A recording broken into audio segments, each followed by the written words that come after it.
ముందుగా మన రాజమండ్రిలో గేమ్ చేంజర్ ఈవెంట్ అద్భుతంగా జరిగింది, మీ అందరికి తెలుసు. సో దానికి ఆ ఈవెంట్ అంతా అద్భుతంగా జరగటానికి మెయిన్గా డిప్యూటీ సీఎం పవన్ కళ్యాణ్ గారు. సో పవన్ కళ్యాణ్ గారు మేము అడగగానే ఆ ఈవెంట్కి రావడం, ఆ ఈవెంట్ అంతా ఒక అద్భుతమైన ఈవెంట్, అంటే నా లైఫ్లోనే ఒక అద్భుతమైన ఈవెంట్. మెగా అభిమానులు కానీ, జనసేన కార్యకర్తలు కానీ, పవర్ స్టార్ గారి అభిమానులు, ఇట్లా అందరూ అక్కడ ఇండియా ఈవెంట్లు ఒక అద్భుతమైన ఈవెంట్గా చేశారు. సో దానికి ప్రత్యేకంగా గౌరవనీయులు డిప్యూటీ సీఎం పవన్ కళ్యాణ్ గారికి థ్యాంక్ యూ వెరీ మచ్. మా కోసం అంత టైం స్పెండ్ చేసి వచ్చి మా ఈవెంట్ని, మా గేమ్ చేంజర్ సినిమాకి సపోర్ట్ చేసినందుకు.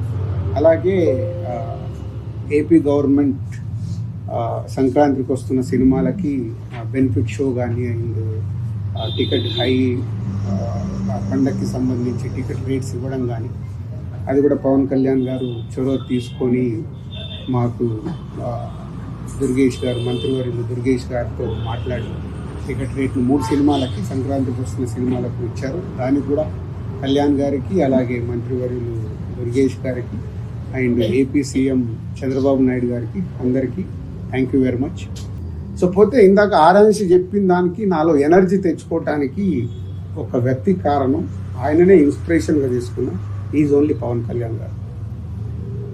ఎందుకంటే పవన్ కళ్యాణ్ గారిని నేను తొలి ప్రేమ దగ్గర నుంచి ఒక 25 years జర్నీ, ఆ జర్నీలో మనకు తెలుసు ఒక 12 years బ్యాక్ కళ్యాణ్ గారు పీక్లో గబ్బర్ సింగ్, అత్తారింటికి గారది, అలాంటి సూపర్ హిట్ల టైంలో పాలిటిక్స్లోకి వెళ్తున్నారు.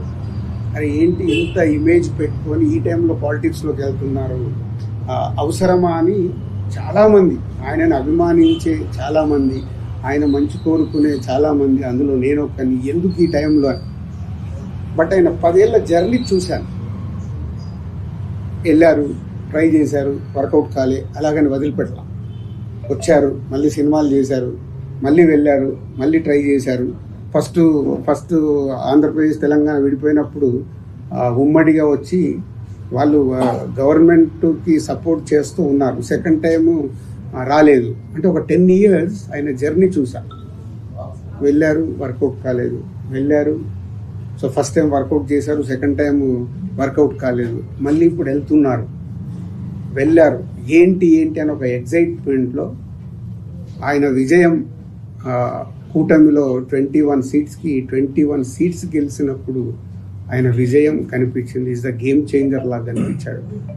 ఆ రోజు నుంచి ఆయన ఆ 12 సంవత్సరాల జర్నీని చూసుకొని, లేదు మనం ఫెయిల్ అవుతున్నామని ఆగిపోకూడదు, నా ప్రయత్నం 20 ఏళ్ళు 25 సంవత్సరాల నుంచి సినిమా ఇండస్ట్రీలో ఏదైతే బిల్డ్ అయిందో, ఏ హార్డ్ వర్క్ అయితే చేశామో అది మిస్ అవ్వకూడదని కళ్యాణ్ గారిని చూసి ఇన్స్పైర్ అయ్యి లాస్ట్ మా 7-8 months నుంచి అంత హార్డ్ వర్క్ చేసుకుంటూ, కొత్త బాధ్యతలు వచ్చినా కొత్త బాధ్యతలు చూసుకుంటూ.